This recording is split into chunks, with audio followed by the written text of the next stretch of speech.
you hear good things.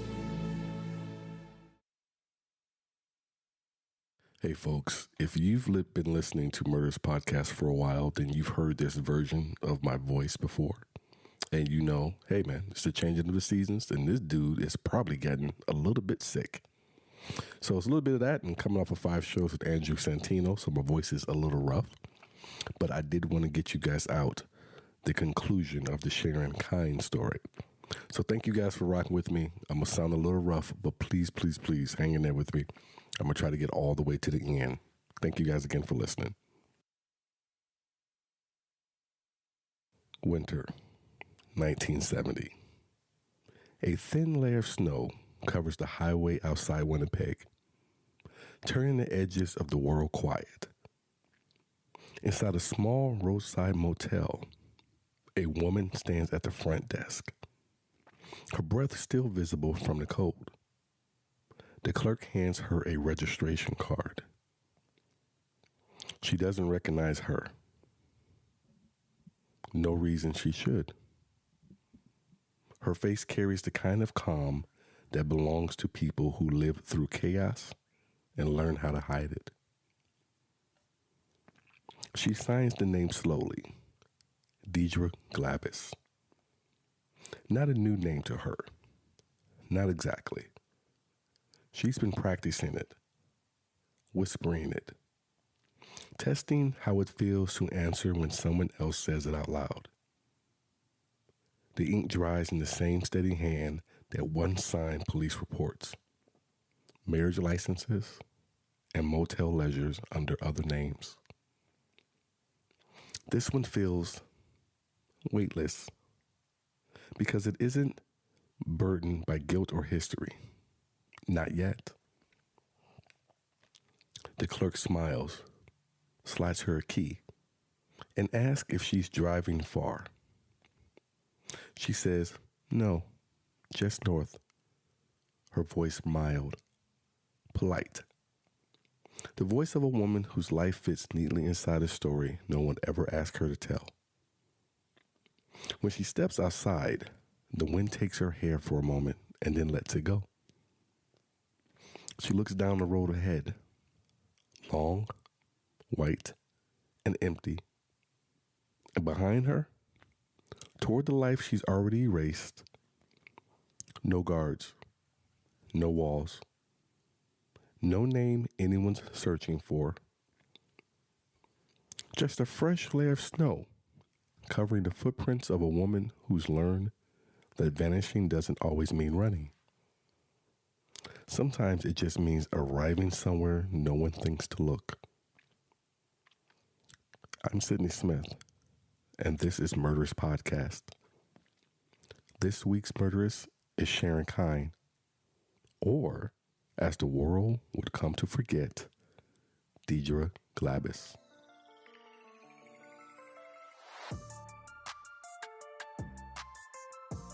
Mexico City, 1964. A hotel room, a gunshot. Francisco, or known as dead, and Sharon convicted at last. They called her La Pistolera, the woman with the gun. 10 years behind the walls of that prison, later raised to 13. And then came December 1969, a blackout, a corridor, a gate left unlatched. She moved through it without hesitation, into the night, into silence, into legend. She walked into darkness and out of history. But disappearing wasn't escape. It was transformation. And Sharon Kinne knew how to build a life from borrowed light. When a person vanishes as completely as Sharon Kinne did, the silence left behind has to be filled with something. In the years after her escape, it was filled with rumor. There were stories whispered by reporters who never stopped watching The Wire. Stories of a woman seen in Guatemala, older but unmistakable, One claimed she was running guns. Another said she was running from another murder.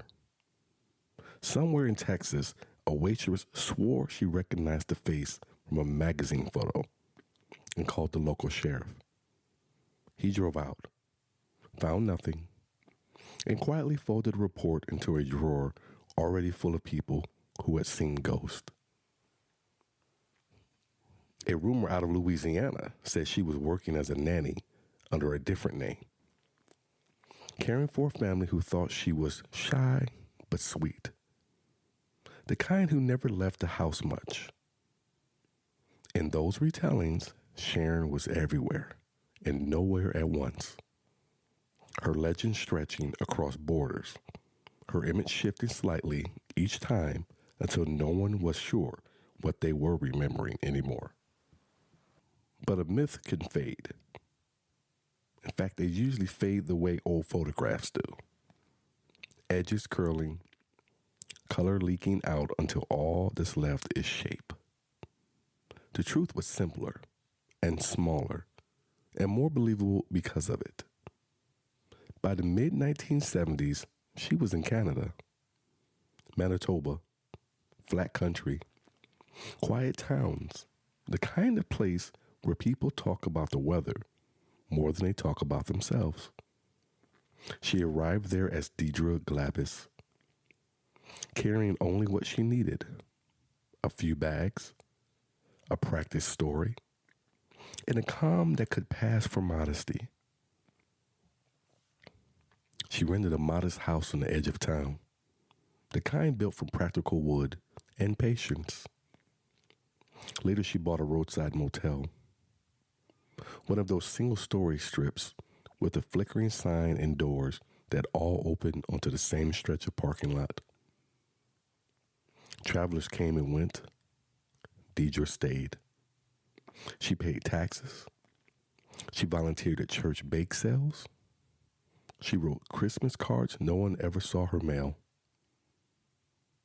Neighbors remembered her as polite, generous with smiles but stingy with detail.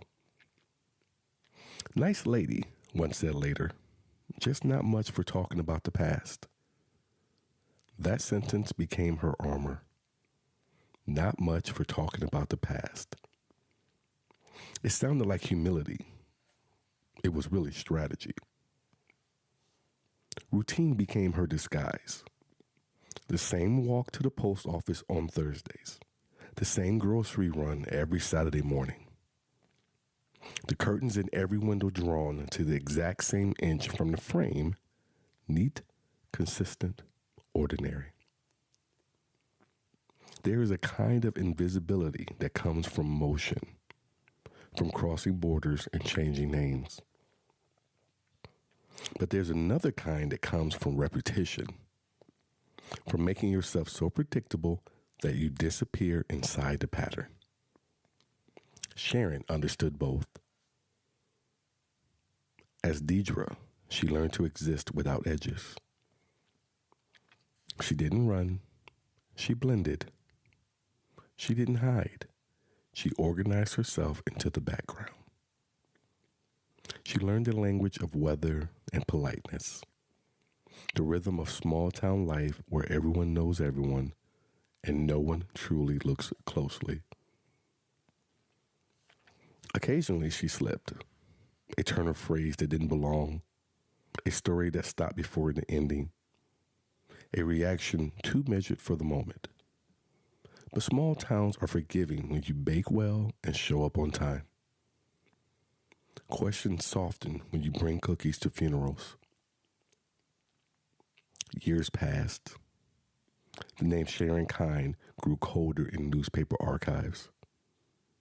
The files in Missouri yellowed at the edges. And Diedra Glabus grew older in the way quiet people do. Gently, without photographs to mark the difference. Every once in a while, a journalist or retired detective would mention La Pistolera on an anniversary special, wondering aloud if she was still alive. The story was always ending up the same way. Still wanted, believed to have fled the country, never recaptured. No one thought to look north, though. By the early 1980s, her disguise had become her life. The motel ran steadily. The bills were paid on time. She joined a quilting circle. She sent small donations to a local animal shelter. And when someone new moved into town, she was the first to bring a pie, smiling just enough to be remembered kindly and forgotten quickly. Her survival didn't depend on fear anymore. It depended on steadiness. And for the first time since 1959, she had plenty of that. The woman once called La Pistolera, the gun woman, the killer, the defendant who smiled through every verdict, had turned herself into a neighbor who never missed Sunday service. For years, she stayed hidden not by running, but by never standing out. By the 1990s, Diedra had become part of the landscape, the kind of person people waved to without thinking, whose name came up in the same sentence as helpful or dependable. Her motel still stood by the highway, paint a little faded now, but the sign always lit and the beds always made.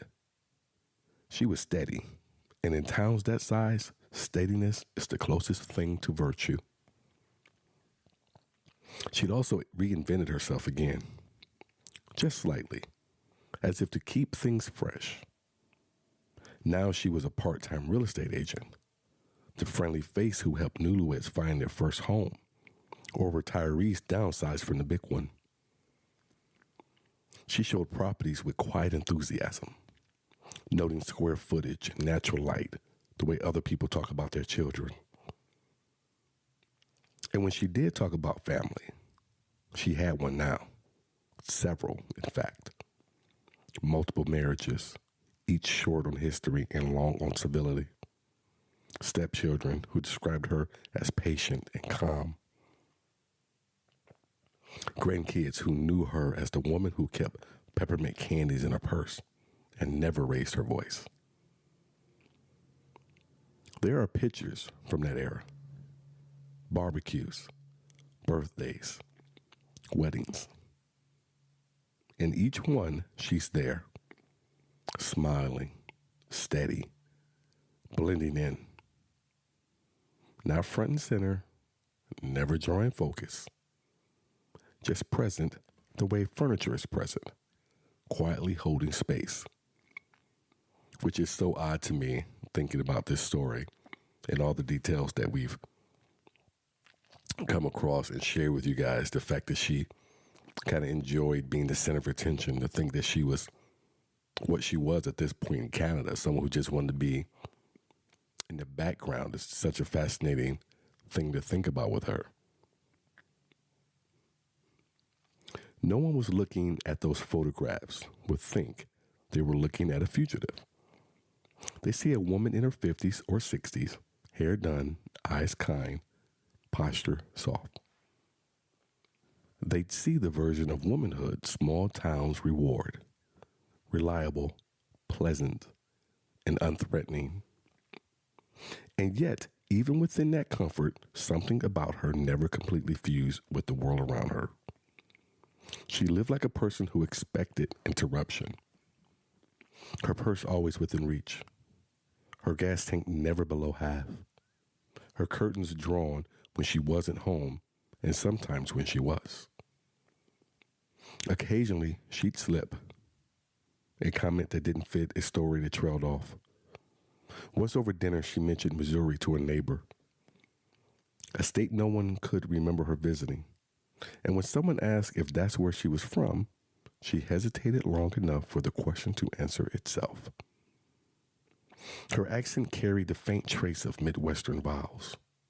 She worked decades to iron out, resurfacing only when she was tired or distracted. Those moments passed quickly. People feel silence with generosity, especially for someone who's been kind to them. If Diedra seemed private, they called it grace. If she seemed vague, they called it modesty. If she seemed haunted, they called it loss. The truth was quieter and harder to name. It wasn't guilt that followed her. It was habit. The muscle memory of deception. The vigilance that never turned off. A life built on performance eventually stops feeling like acting. It becomes reflex. And yet, under all of it, the question lingers. How much of Sharon survived inside Deidra's skin? Did she think about the faces that had once filled courtrooms to watch her fall? Did she remember the sound of a verdict landing like a sentence in the lungs? Or did she simply learn to think of that woman, the one they nicknamed La Pistolera, as someone else entirely? Just a different version from a different time. We can't know, but we can see the shape of the answer in how she lived. People who knew her said she was almost impossible to anger, that she had a stillness that mistook for peace, that she had a way of looking at you that made you feel safe, even when you didn't know why. That same gaze had once disarmed detectives, charmed jurors, unsettled prosecutors. She hadn't lost it. She just redirected it. The same qualities that once kept her out of prison now kept her surrounded by friends who trusted her. And yet, every lie cost something, even the gentle ones. By the 2000s, Deidra's world had shrunk to a handful of routines. Church, errands, her motel, her quiet house. She had made herself a story, a safe story. A woman with a small life, a good heart, and no reason for anyone to look closer. She lived like a ghost who'd made peace with haunting her own house. A spirit wearing the skin of someone beloved. A secret that had learned how to mow the lawn, bake casseroles, and laugh at the right moments. And if anyone noticed the small absences, the lack of old photos, the missing childhood tales, the stories that stopped just short of detail, they didn't press. Because she seemed happy. Because she seemed normal. Because the world would rather believe in a gentle lie than an uncomfortable truth. A lifetime of careful gestures have built the illusion brick by brick. And by now it looked like home. A home built not of honesty, but of consistency. She had escaped not only justice, but recognition itself. For half a century, she managed to become the kind of woman no one would ever suspect. Which, of course, had always been her gift. In January of 2022, the obituary ran on page 6 of a small-town newspaper in Manitoba. The headline was simple: local woman remembered for kindness, service. Below it, a modest black and white photo showed a white-haired woman with gentle eyes and the faintest of smiles. The name printed underneath, Diedra Glabus. It listed her age as 82, her birth year as 1940. It spoke of a life spent in service, a motel owner, real estate agent, community volunteer, church member. It mentioned children, grandchildren, a husband who had passed before her. It called her a woman of grace. It did not mention Missouri, nor Mexico. It did not mention escape, murder, or the word fugitive. Her death came quietly, natural causes, in her sleep at home. The town grieved softly with casseroles and flowers and kind words. And when they buried her, the wind moved gently through the trees. Nothing unusual, nothing suspicious. The kind of ending every small town neighbor hopes for. 3 years later, in 2025, a Canadian data analyst named Martin Kopech was sitting in a government office in Winnipeg reviewing backlog files of digitization. Routine work meant to merge old fingerprint cards into new databases. It wasn't glamorous. It was maintenance. But maintenance has a way of touching history when you're not expecting it. The prints came from an old employment application Diedra Glabus had filed decades earlier to renew her real estate license. Perfectly ordinary, filed, approved, and forgotten. When the new system processed them, an alert flickered on screen. Not a loud alarm, just a quiet notation in a corner of the monitor. A cross-match hit. At first, Martin thought it was a glitch. 2 sets of fingerprints, one from Manitoba, one from 1960s era FBI file, shared more than a 97% match. The American record was labeled Sharon Elizabeth Kinne. Status: wanted for homicide. Warrant: active since 1960. He double-checked the data, thinking there must have been an error in scanning, a misfile, a duplication. But the match held. Every ridge, every valley, every swirl that makes a fingerprint singular aligned perfectly with a woman buried 3 years earlier under the name Diedra Glabus. When he reported the anomaly, it moved slowly through the channels. From analyst to supervisor, from supervisor to department head, until it reached someone who recognized the name. It had been more than 60 years since she'd vanished. Most of the people who chased her were gone. But the warrant, like those myths we spoke about, had never expired. A joint confirmation followed.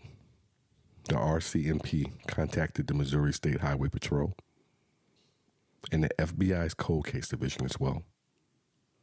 Cross-verification came back unanimous.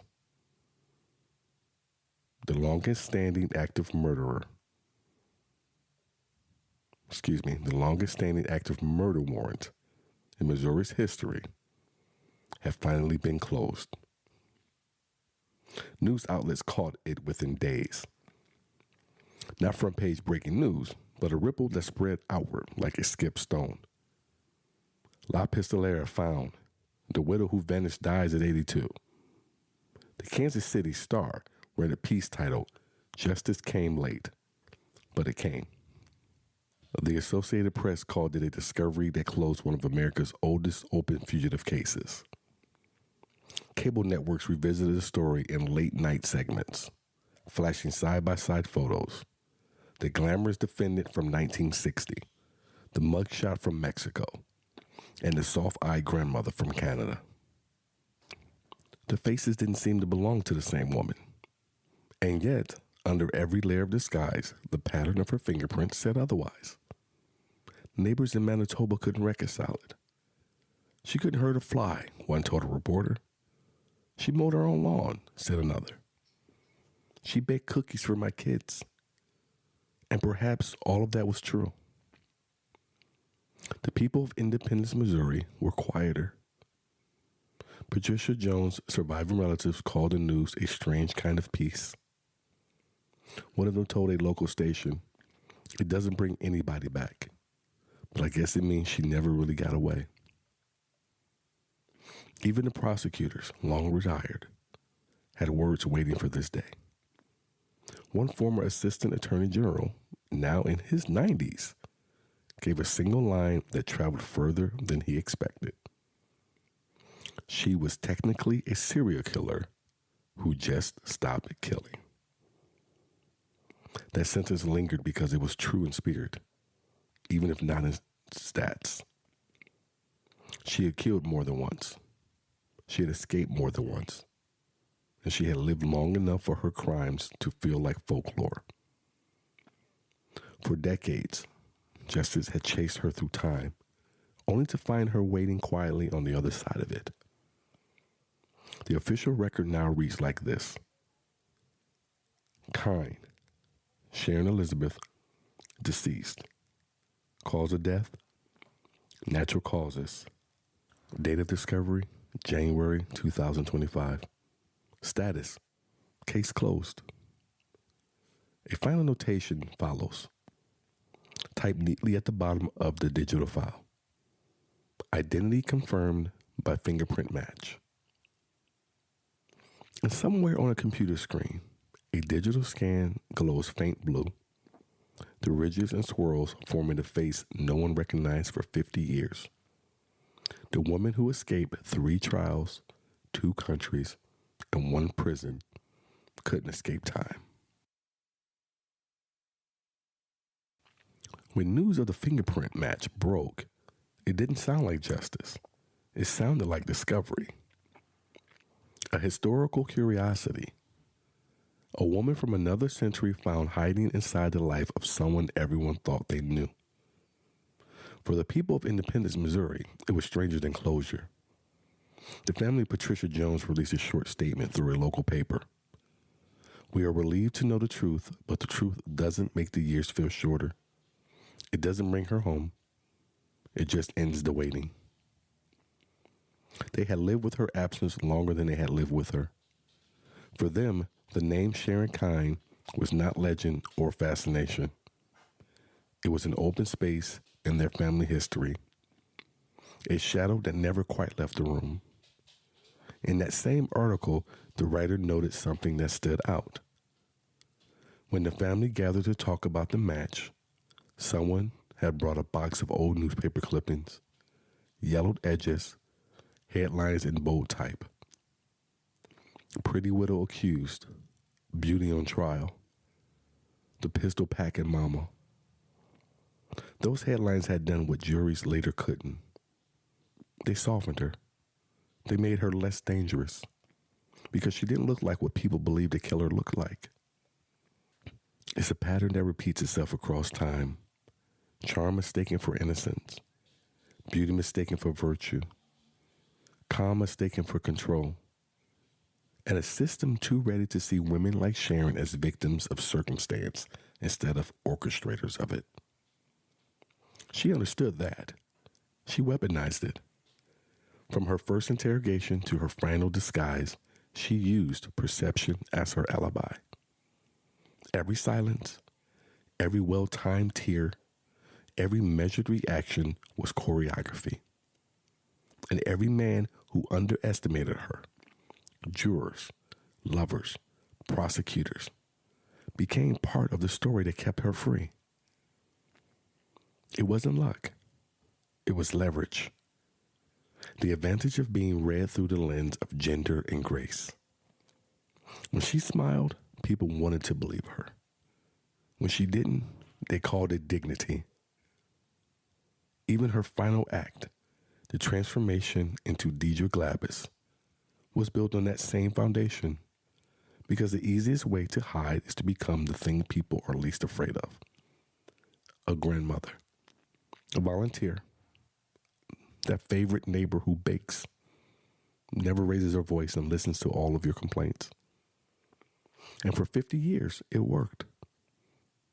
She lived among neighbors who knew kindness and patience, and she reflected those things back to them until they seemed to become her. Escape wasn't an act. It was part of her entire identity. That entire life that was composed of avoidance, of that small talk. A lifetime of existing just enough to be seen. That's the part people miss about her story. Sharon Kinne didn't just flee a prison. She fled the version of herself the world had finally begun to recognize. And in doing so, she found a way to live half a century inside the absence of consequence. Today, in the archives of a Missouri courthouse, her original case file sits beside a digital printout from 2025. One folder labeled Kinne, Sharon.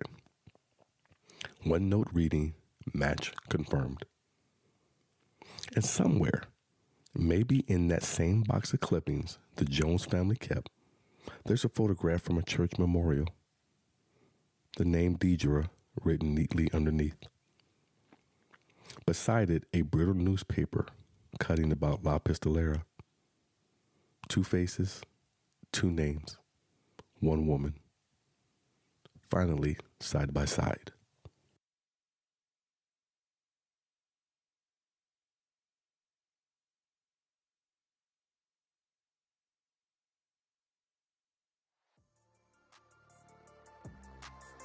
Thank you guys again for listening to this voice. I do appreciate it.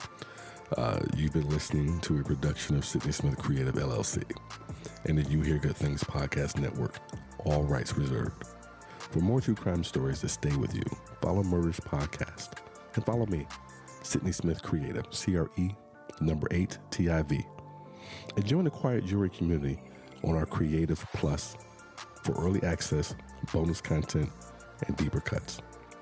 You can do that by going to my website, Sidney Smith Creative, CRE8TIV.com, and go ahead and click on that Creative Plus tab. Until next time, stay curious, stay cautious.